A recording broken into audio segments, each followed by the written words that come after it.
Hello दोस्तों, मैं are के प्रियदर्शी आपका अपना स्टडी चैनल MRP पॉइंट्स में सहृदय स्वागत है। आज हम आप लोगों के बीच जियोग्राफी यानी कि भूगोल कहता है कि बुक लेके आ रहे हैं। सब्जेक्ट में भूगोल है। इसके अंतर्गत मैं कहता है कि संसाधन के बारे में बताऊंगा। अगर आप 10th क्लास के स्टूडेंट हैं या कम्पिटिटिव एग्जाम के स्टूडेंट हैं तो आपके लिए यह वीडियो कहता है कि बहुत ही MVVI और बहुत ही कहता है कि बहुत ही अच्छे हैं। ठीक है, तो आप इस वीडियो कैसे करें, अंत तक देखें और अंत तक देखने के बाद अगर कहता है कि अगर यह वीडियो आपको अच्छा लगे तो लाइक कीजिएगा, सब्सक्राइब कीजिएगा और अपने दोस्तों में शेयर भी कर दीजिए। ठीक है, आपको इसके बीच हम आप लोगों के बीच संसाधन के बारे में बताने जा रहे हैं। किसके बारे में? संसाधन के बारे में। ठीक है, देखिए संसाधन के बारे में हम लोग कैसे करते हैं जानते हैं। देखिए देखिए कहता है कि संसाधन को परिभाषित कीजिए, मतलब संसाधन कहते किसे। क्या कि देखिए जब भी हम कोई टॉपिक उठाते हैं तो पहले उसके बारे में बेहद तरीका से जानना जरूरी होता है। तो ये कहता है कि संसाधन कहते हैं किसे हैं। ठीक है, तो देखिए कहता है कि सामान्य तौर पर मानवीय उपयोग में आने वाले सभी वस्तुएं संसाधन कहलाते हैं। मतलब कहने का मतलब हो गया कि सामान्य तौर पर मतलब साधारणतः हम कैसे कहते हैं कि मानवीय उपयोग मतलब मानव जितने भी वस्तुओं के अपने उपयोग में लाते हैं, जितने भी वस्तुओं के अपने उपयोग में कैसे करते हैं लाते हैं, वह सारा के सारा कैसे कहलाता है संसाधन कहलाता है। ठीक है, वो जितने भी वस्तुएं होता है सब वस्तुएं कैसे कहलाता है संसाधन कहलाता है, जो मानव अपने उपयोग में लाता है। ठीक है, जैसे में देखिए भूमि हो गया, मृदा, जल, खनिज, वायु, जीव इत्यादि। मतलब कहने का मतलब भूमि हो गया, तो भूमि का भी हम उपयोग करते हैं क्या जी, उस पर घर बनाते हैं, उस पर हम रहते हैं, उसमें भोजन उगाते हैं। तो इससे मेरा क्या चीज़ संसाधन हो गया। मृदा, माटी को कहते हैं हम लोग उपयोग करते हैं। जल, अगर पानी है तो उसको हम पीते हैं, ये सब करते हैं, तो सब मेरा क्या चीज़ है संसाधन है। खनिज हो गया, जो लोहा हो गया, तांबा हो गया, पीतल हो गया, इस सब का वस्तुएं बनाकर हम उसका क्या करते हैं उपयोग करते हैं, तो सब मेरा क्या हो गया संसाधन हो गया। वायु हो गया, तो वायु का भी हम लोग क्या करते हैं सांस लेने में क्या करते हैं उपयोग करते हैं, तो ये भी मेरा क्या हो गया संसाधन हो गया। और उसके बाद आ गया क्या चीज़ जीव। तो जितने भी जीव हैं वो सब के सब क्या कहते हैं संसाधन कहलाते हैं। ठीक है, देखिए वर्तमान परिवेश में सेवाओं को भी संसाधन माना जाता है। मतलब कहने का मतलब हो गया कि जो अभी का जो परिवेश है इसमें संसाधन मतलब जितने भी कहता है कि सेवाएं क्षेत्र है, जैसे में चाहे वो कहता है गायक वाला हो, कवि हो, चित्रकार हो, चाहे वो कहता है कि वाहन हो, ये सब के सब क्या कहलाता है संसाधन कहलाता है। ठीक है, जैसे में देखिए कवि, गायक, चित्रकार इत्यादि। तो गायक क्या करता है कि गाना के माध्यम से अपना क्या कहता है कहते हैं वक्त कहता है कि अपनी आवाज़ को कहते हैं किसी दूसरे के प्रस्तुत व्यक्ति को प्रस्तुत करते हैं, किसी दूसरे को बताता है, तो वो भी मेरा संसाधन हो गया। कवि क्या करता है कविता के माध्यम से दिखाता है, तो वो भी मेरा संसाधन हो गया।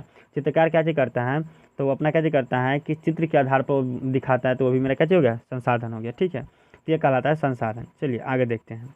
कहता है कि हाँ वस्तुतः संसाधन का अर्थ बहुत ही व्यापक है। मतलब कहने का मतलब हो गया कि संसाधन का जो अर्थ है बहुत ही व्यापक और बहुत ही अच्छे हैं। ठीक है, देखिए कहता है कि इसके बारे में कहता है कि प्रसिद्ध भूगोलविद, मतलब प्रसिद्ध भूगोलविद कहने का मतलब क्या है कि भूगोल के सबसे अच्छे जानकार व्यक्ति कौन है, जिम्मरमैन है। कौन है? जिम्मरमैन। तो जिम्मरमैन के अनुसार संसाधन होते नहीं बनते। मतलब कहने का मतलब हो गया कि जिम्मरमैन के अनुसार जो संसाधन है वह होते नहीं है बल्कि कैसे होते हैं बनते हैं। ठीक है, मतलब कहने का मतलब हो गया कि कोई वस्तु को हम लोग संसाधन के रूप में देते नहीं बशर्ते उसको बनते हैं। जैसे में देखिए मान लेते हैं कि अगर बालू होता है, जैसे में देखिए जो हम लोग घर में बालू का प्रयोग करते हैं घर बनाने में, वो बालू क्या चीज़ होता है कि देखिए वो सोन नदी में जहाँ पर वो बालू रहता है फेंका रहता है, तो वो संसाधन होता नहीं है। लेकिन जब उस संसाधन को क्या करता है कि उठाकर ट्रक में लाद कर हमारे यहाँ पर लाता है और उससे हम कैसे करते हैं खरीदते हैं, तो उससे कितना बढ़िया से सजा सजा कर देता है कि पैसा लगा तो उस वास्तु को हम कहता है कि अच्छे ढंग से रखते हैं। तो क्यों? क्योंकि वो अब मेरा क्या हो गया संसाधन हो गया। तो मतलब कहता है कि पूंजी लग गया उसको ढोने में सब कुछ में, तो वो मेरा क्या हो गया संसाधन हो गया।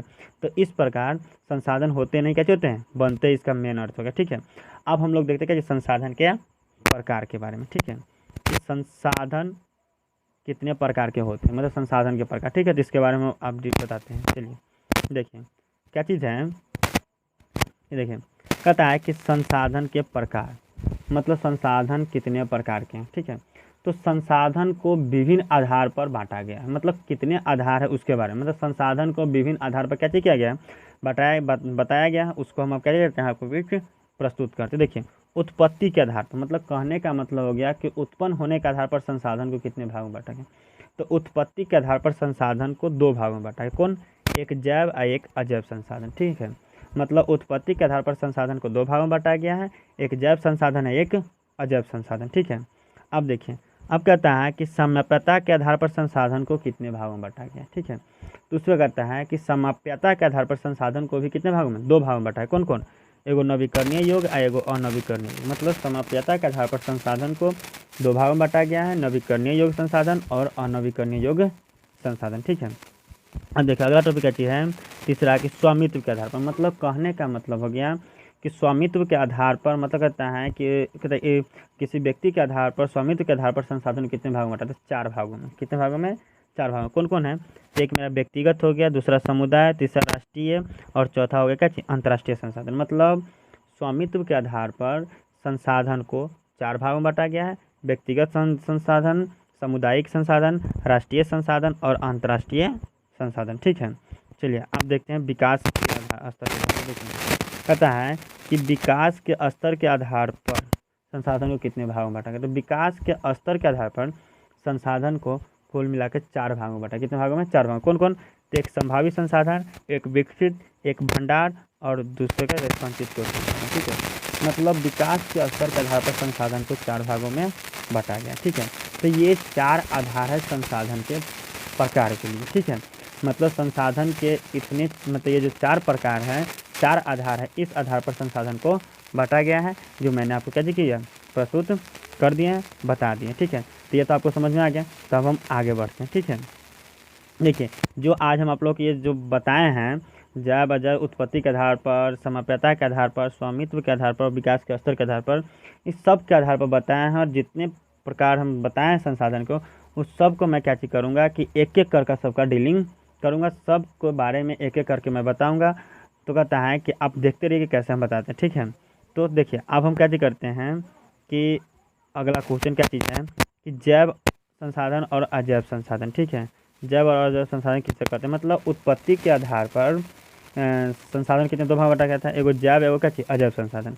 तब देखो जैव संसाधन और अजैव संसाधन किससे कहते हैं उसके बारे में जानते हैं। तो पहला क्या चीज़ है कि जैव संसाधन। पहला कौन है, जैव संसाधन। ठीक है, मतलब कहता है कि पहला कौन संसाधन मेरा हो गया, जैव संसाधन। कौन संसाधन है, जैव संसाधन।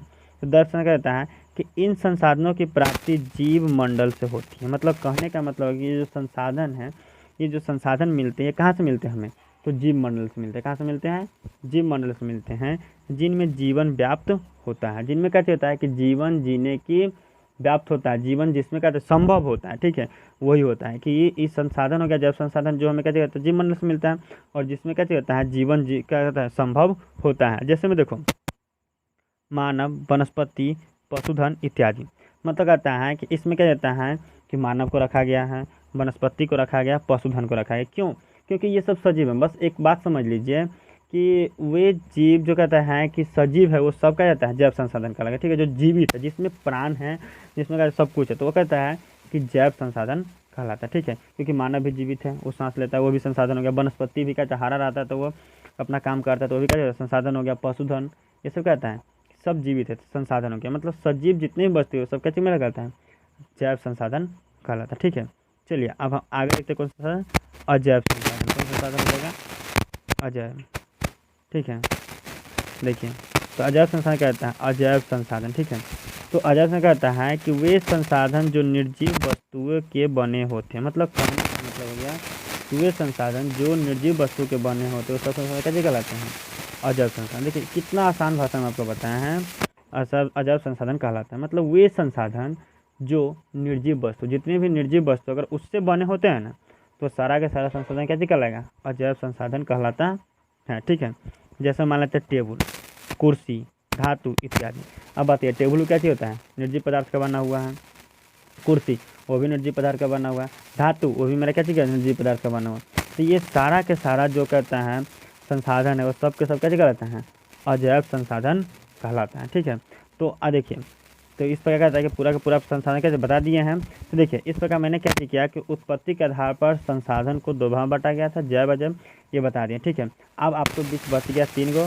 तो कहता है उपयोगिता, विकास स्तर, और कहता है उपयोगिता हो गया, विकास स्तर और समाप्यता और स्वामित्व के आधार पर। तो इस सब के बारे में मैं क्या चीज़ करूँगा कि अगले वीडियो में आप लोगों के बीच क्या चीज़ करेंगे, बारी बारी से हम प्रस्तुत करेंगे। ठीक है, तो अगर आपको ये वीडियो अच्छा लगे तो लाइक कीजिए, सब्सक्राइब कीजिए और अपने दोस्तों में क्या चीज़ कीजिए, शेयर भी कीजिए। धन्यवाद।